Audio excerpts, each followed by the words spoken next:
আজকে সব উৎসবের মধ্যে সীমারেখা টেনে দিচ্ছে, ভাগাভাগি করে দিচ্ছে। ঠিক আছে, মুসলিমদের আপনারা পছন্দ করেন না, জানি আমি, তাই তারা তাদের উৎসব পালন করতে পারবে না।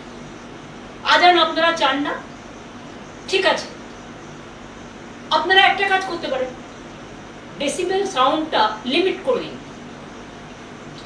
যে 65 ডেসিবেলের বেশি আজানেও হবে না, ভিআইপি গাড়িতেও হবে না, এলআইপি গাড়িতেও হবে না, ডিজেতেও হবে না।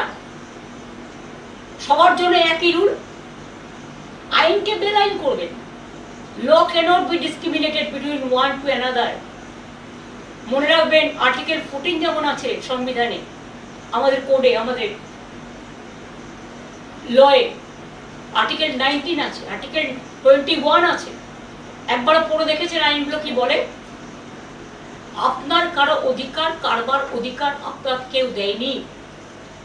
দেশ চলে গণতন্ত্র মেনে, সংবিধান মেনে।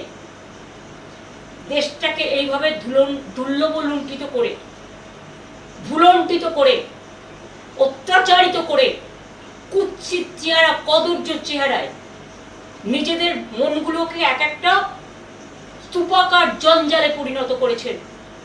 এখন তো জঞ্জাল থেকেও ভালো জিনিস তৈরি হয়।